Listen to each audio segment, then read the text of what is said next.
Oh, wait a minute. Premium account. Oh my gosh. Okay, I got to remove it off of Twitter. Sorry. Now I have to have a premium account in order to go live there. All right. So no worries. Sorry, everybody. I just found out that unless I pay for Twitter, thank you, Elon Musk, I can't go live onto that platform, but I will share the rebroadcast.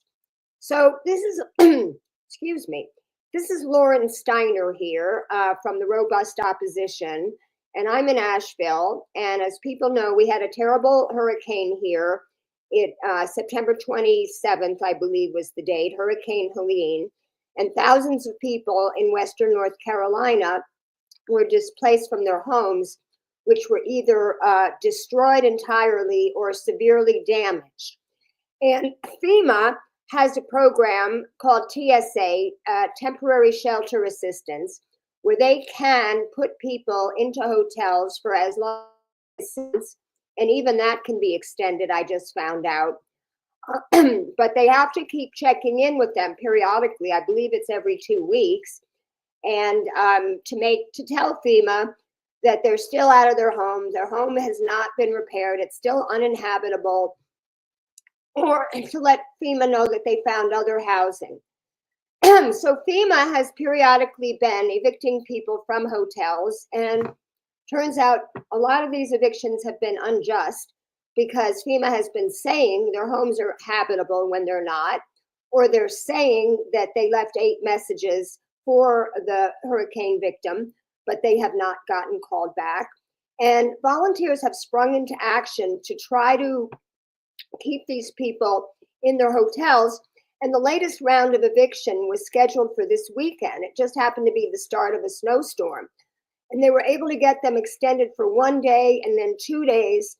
But this was to be the last extension today at 11 o'clock. 3,500 families were supposed to be evicted. And these volunteers that I've been working with sprung into action. They made contact specifically in Senator Thom Tillis' office, and they were able to get at the 11th hour yesterday, FEMA posting that 3,000 plus families would have their stay extended till at least January 24th. So the problem is we are on the scene. Autumn Mulllins with UnitedAppalachia.org, which is an organization that she formed right after this hurricane to help people. And she's here at the hotel in Asheville with some families who are going to tell us their stories. So I'm going to bring Autumn into the program right now, Autumn, and tell us who you're here with. We'd like to find out from this lovely lady what happened to her during Helene, how she came to be in the hotel, what it's been like for her, and what this eviction process is doing to her. And is it fair for her to be evicted right now? So take it away, Autumn. Sure. Thank you so much for having us here. My name is Autumn Mulllins. I'm the founder of United Appalachia, and I'm standing here with Miss Ivory. She has luckily been granted an extension to the 25th, correct? To the 24th, yeah. To the 24th. But she has been having to wait literally days before, or a day before the extension to happen, nervous and scared for herself and her 6 kids on where they're going next.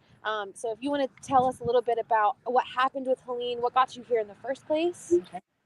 So what happened to your home from Helene?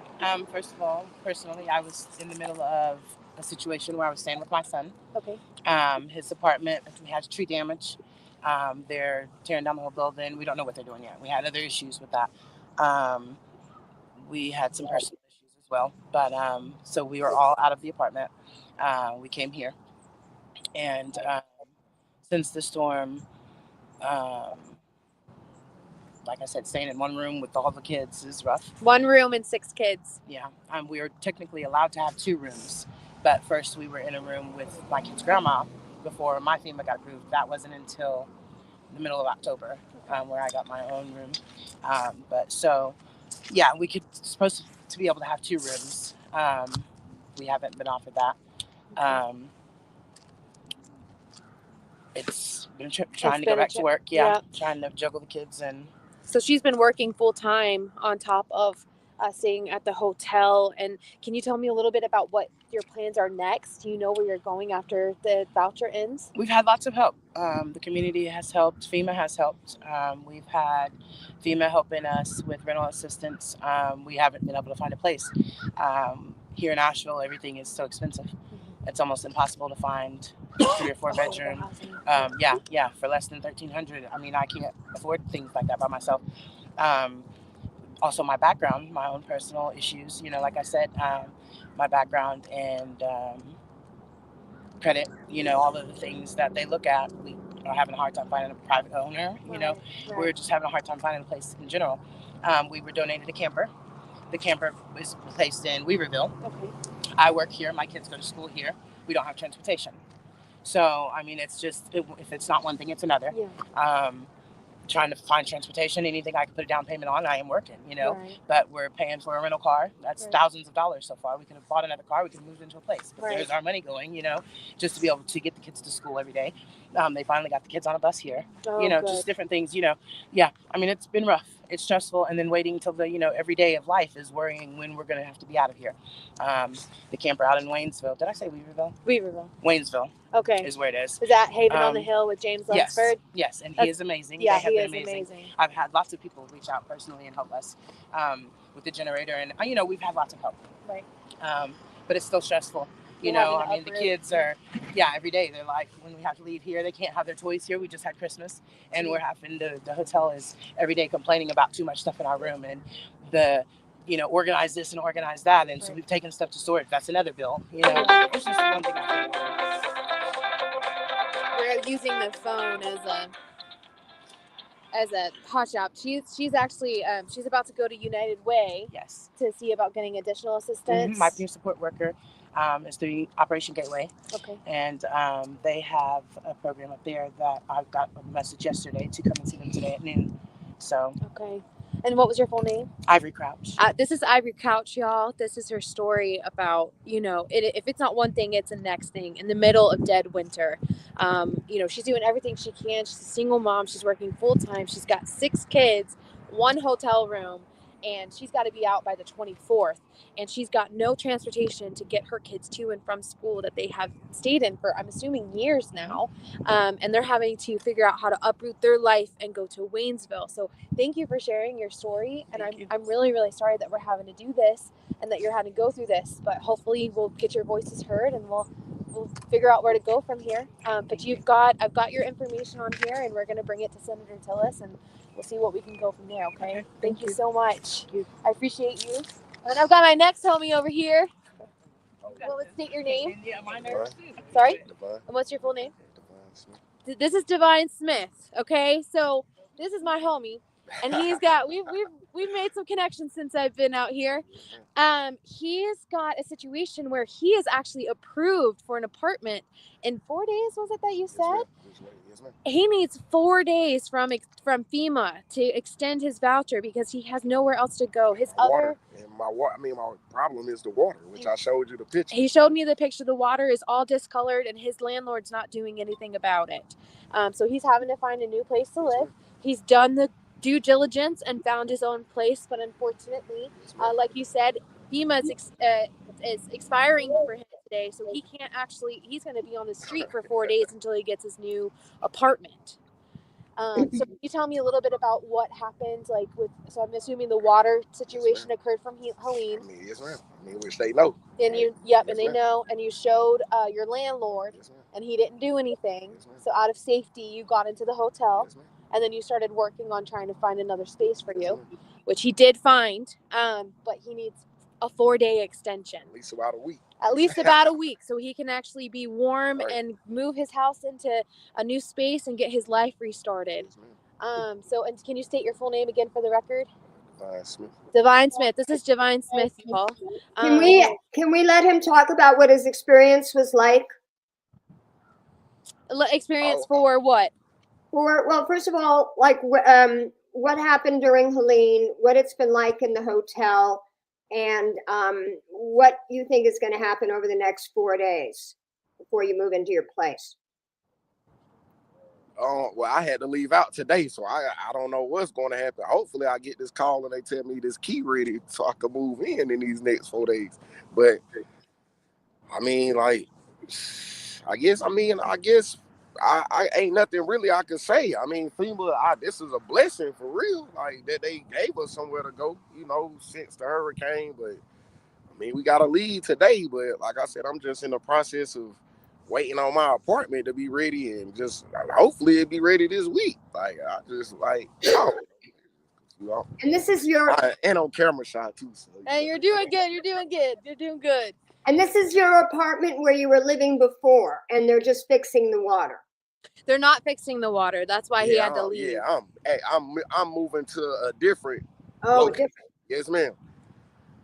Okay, so what's going to You know, happen like- what's going to happen with your original apartment? Are you just done with that place? You're out of the lease, everything? Yes, ma'am. Yes, ma'am. Yes, Okay. ma'am. So it's really just a matter of getting the key to the new apartment, is what you're saying. Yes, ma'am. But to be honest, like I was actually living with a family member, so now I'm actually going to my own. So that's a big blessing. Oh, good. Yes, And ma'am. Okay. Well, just sounds needs to- like things could work out well. We're keeping our fingers crossed for Yes, you. ma'am. Yes, We're ma'am. hoping They they cross get- right now while I'm talking to you. Yeah, Okay, great. Thank you. Yes, ma'am. it was great. I got you. You got it. Come on. It's okay. It's not.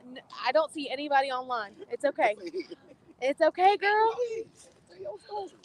Can you state your name for the record? Courtney. Close your mouth, don't get Courtney, what? y'all. Shivers. This is Courtney Shivers. Okay. Hi. Hi. Hi. So Courtney, can you tell me? So you were supposed to be out today, and do you have anywhere to go? I do have a family member to stay with. You have a member to stay with. It's not where I want to be, but Right. she did volunteer my services. A little louder, please. Can you do a little louder? If you want to step up closer, it might help. Yeah. Can you hear her? She hasn't said anything. Hey, can you hear me? Yeah. Still Okay. a little bit. Yeah. Okay. You want to get up? Yes. Fine, So too. I do have. I'm camera shy as well. She's camera shy. I do have a family member that was offered to let me stay for like a few days, like 3 or 4 days. But she does live where they kind of monitor how many people are in your household. So it's kind of a risk. But yeah. So Tell us about your home, like what happened to it. my apartment, I stayed on the first floor. It was flooded. And so I'm actually getting ready to be approved for another apartment unit up on the second floor in a different building. But it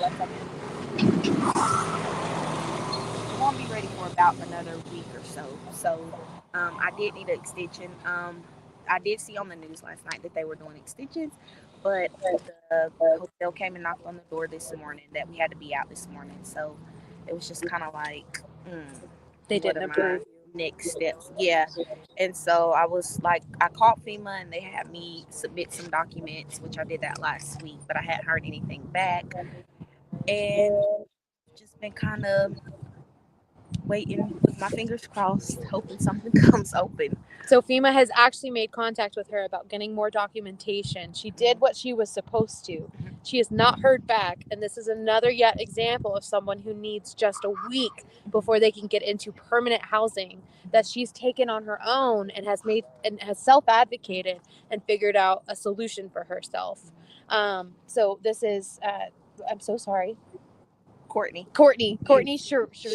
Shivers. This is Courtney Shivers. I'm so sorry. So It's many okay. names today. So this is Courtney, and we just need a week. It's not like people are asking until March right now. We're just asking for a little bit more time because it's so cold. And there's not enough shelters for people to go. Courtney's been blessed to have a family member to stay with for a few days, but she's putting her own family member at risk because they're not supposed to be having additional tenants in there without approval from the apartment. Correct. Now, Courtney, can you talk about the contact that you've had with FEMA? Has it been easy to get a hold of them? Do you have to call them and wait on hold forever, or do you have to go to the disaster recovery center? What's been the process?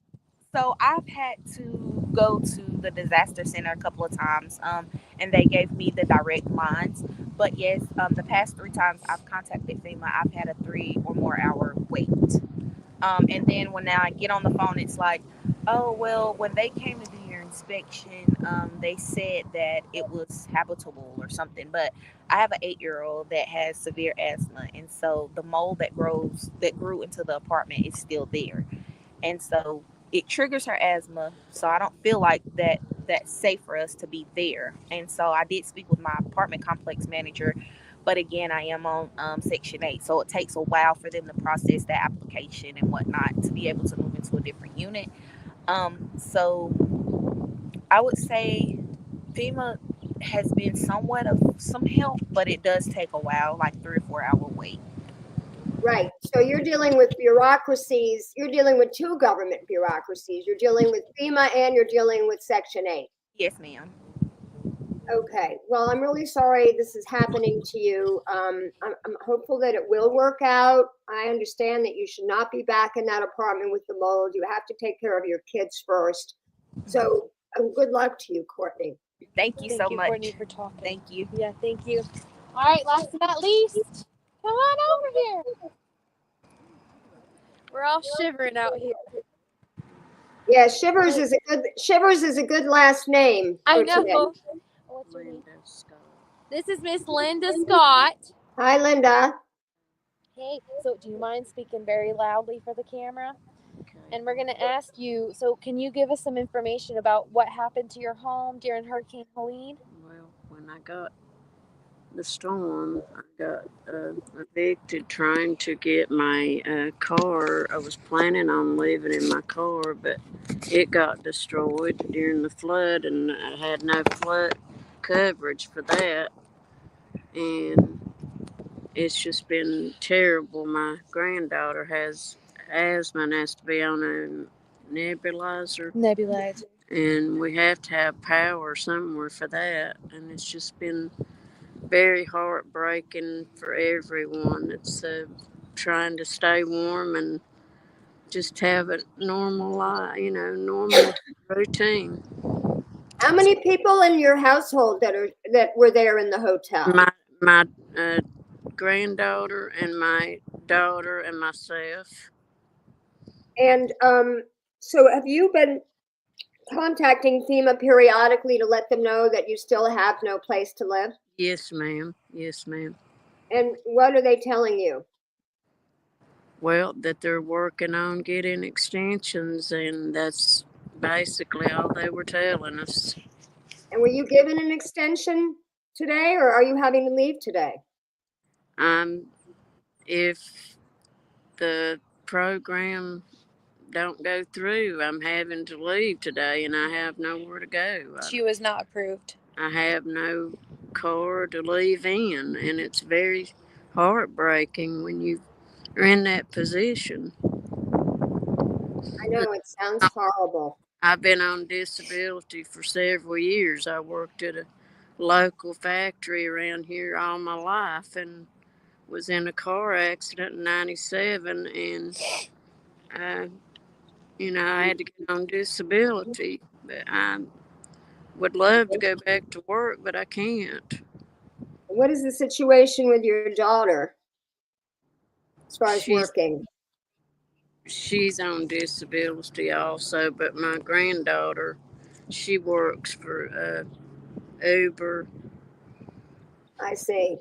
Somebody had loaned her a car to go to work in, and she's been doing that periodically, but I don't know how long that's going to last. So that's the only money you've had to support your family of 3? Yes, ma'am. Okay. Well, my husband passed away in 2000, and we've just all been together since then. I'm sorry. It's okay. It's okay. It's okay. Can I give you a hug? We're going to figure it out. Well, I'm not the only one going through this. I know that. Yeah, there are hundreds of families going through this today. Yours is just one story. We've already Yes, heard 3 others. And they have no car to leave. we have no car to So leave. you're literally being put out onto the street. Yes, Literally. ma'am. Literally. Well, after this broadcast ends, I'm sure Autumn is going to do everything she can to help you, right? She's Yes. been very nice to us, and I appreciate everything. We're going to do what we can. Thank you. Thank you so much. Maybe Autumn, you and I will just chat for a little bit and then we'll end the broadcast. We will. I'm not sure how much battery I have left, but thank you, Miss. We're going to figure this out today, okay? Thank I you. promise. I appreciate I can't everything promise y'all are anything, but doing. I mean, we have a couple sponsors. I'm going to get on a call with them right after this. We're going to make sure that y'all are not on the street today, okay? I appreciate everything y'all are Of doing. course. That's okay. No, that's okay. We just needed her. I'm going to give you. Sorry, this is Stacy. This is who I've been talking to, but she's camera shy, so we're not going to put her on here. But thank you for talking with us, y'all. All Okay. right. Well, Autumn, listen, you've been doing great work. I just want to let my viewers know that I only got in touch with Autumn and her friends who are volunteering a couple days ago. And it all started because my friend, fellow independent journalist Jordan Chariton contacted me. He said he was sending a reporter and a camera person to Asheville, and could I hook him up with people? So I put it on my Facebook page and in several other Asheville Facebook groups that I was looking for people, and that's how I found Autumn. Briefly tell us about UnitedAppalachia.org. Yeah, so United Appalachia is a nonprofit that is in the process of filing our final nonprofit. So we're not technically a nonprofit, but we are filing. We've got one more piece of paperwork to file, and then we will be official. So we started off as a bunch of people who had a lot of resources that pulled it together, and we had found an elderly community on the side of a mountain with no gas, no food, for 4 days after the storm, and we found it through a Facebook comment, and so we started coordinating immediately to get them supplies. And then as soon as people realized that we were helping people, we started getting sent supply trucks. Sorry. We started getting sent supply trucks from all over the United States. And then because we weren't an actual organization, FEMA and multiple other agencies were actually turning them away at the border.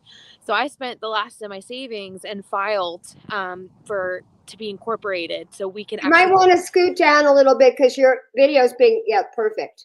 Okay. Sorry, you're on a mailbox right now. I'm right outside extended stay, but because I didn't have permission, I couldn't actually film on their property. But yeah, we kind of turned into an organization because FEMA was not allowing us to get supply trucks in the early days, and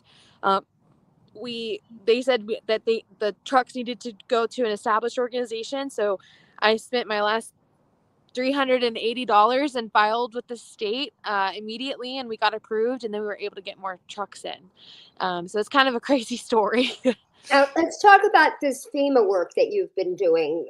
You got involved with that as soon as you found out that people were going to be evicted. They've been doing these evictions periodically, correct? Yeah, they've been doing them periodically. Last month, we ran an operation called Operation Arctic Shelter, where we were getting sponsors to help people extend their stays for those who were going to be on the street. I actually didn't know how to help put pressure on FEMA other than helping make sure people weren't on the street. And then this next round, I had actually saw a comment on Facebook from a manager of extended stay saying that they had multiple families with no place to. Okay, you just froze. I hope your battery is not. She mentioned that her battery was draining. It was only at 25%. And I'm worried that maybe that's what's happening right now because she's frozen.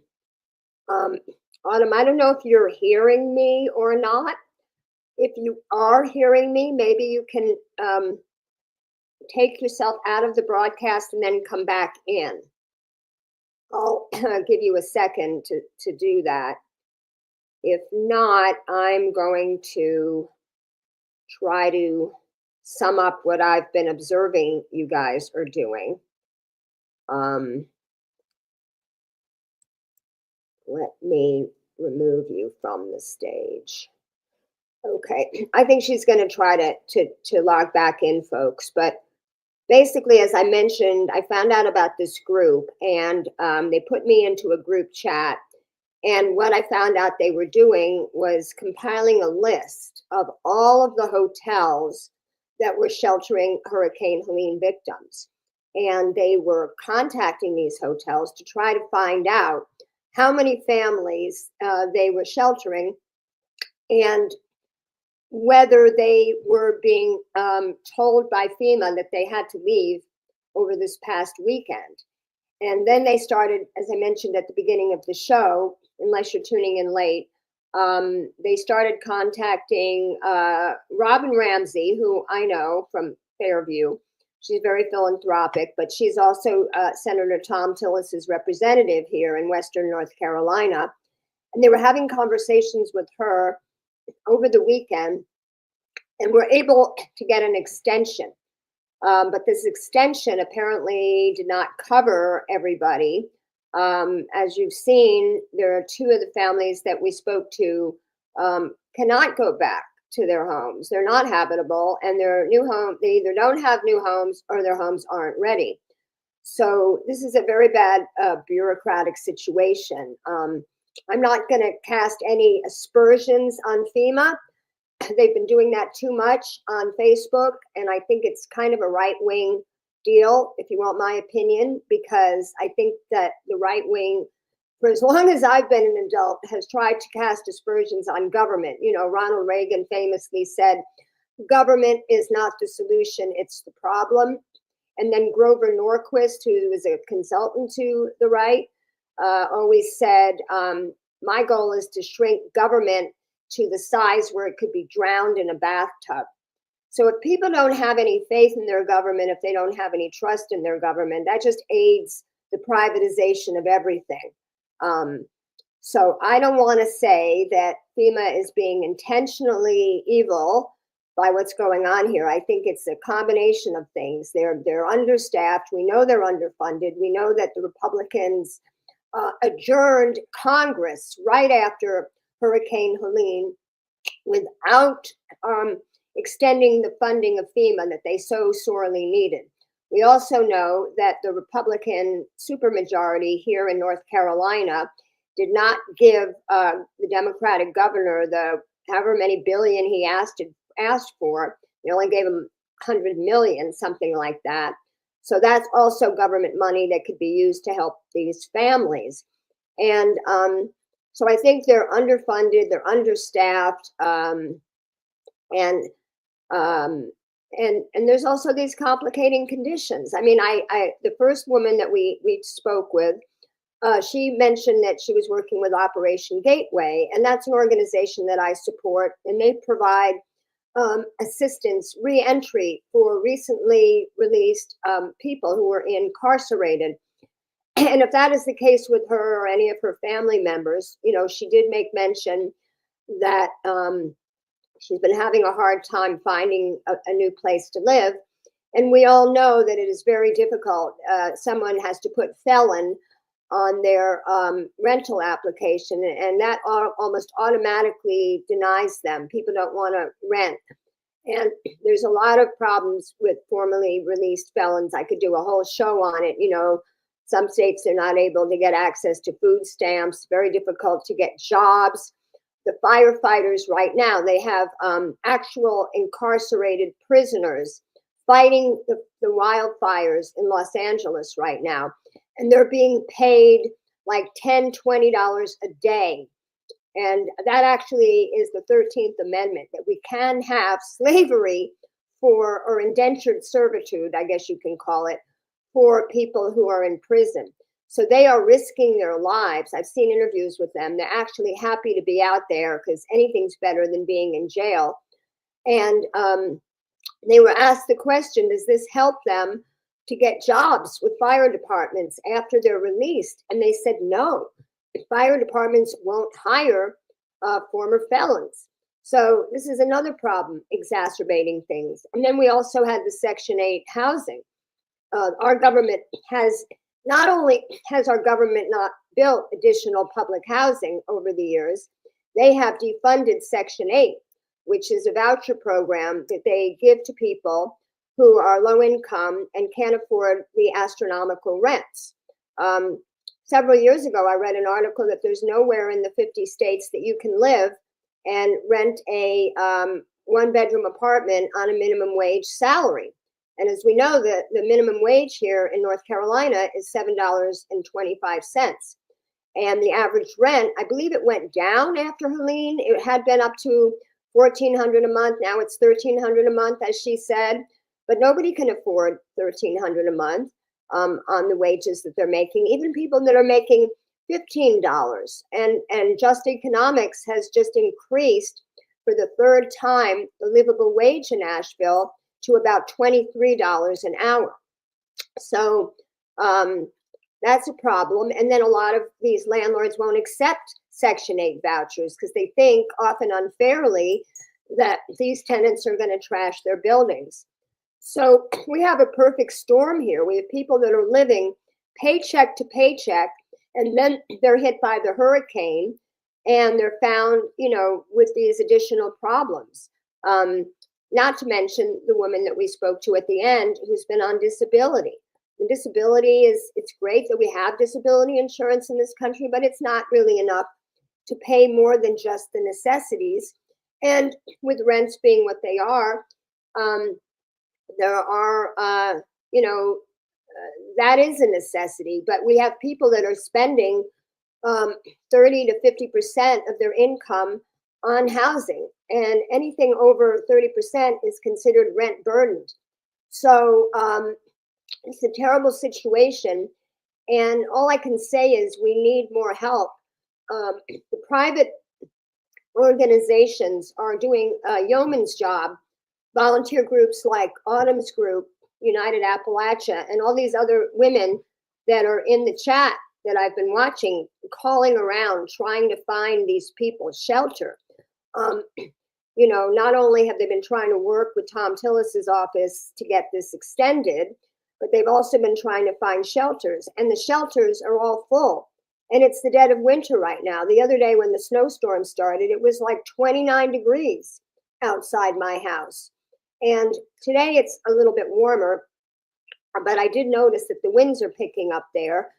And the winds are a big problem, as you know, in Los Angeles.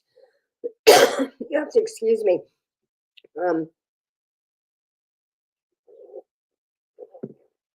Anyway, I'm going to stay on this story. And again, I don't want to impute evil or nefarious motives to FEMA. I think it's just, as I said, understaffed, underfunded. They move like a typical bureaucracy. So we're thankful for the volunteers. We've got groups like Beloved Asheville, for instance, another organization that I contribute to. They actually paid for all the tenants in the Comfort Inn in East Asheville to get their stays extended. So when you donate to a group like Beloved Asheville, you're also donating to something like that. And these other places that are allowing RVs to be put on their property. That's another thing. FEMA has only delivered 93 temporary homes. And, as I said at the beginning of the show, I think there was something like 5,200 people that were living in hotels. And I really apologize. One of the problems that we've heard has been there's no land to put these temporary vehicles on, be they RVs or tiny homes or whatever. So, excuse me, I'm going to look into that.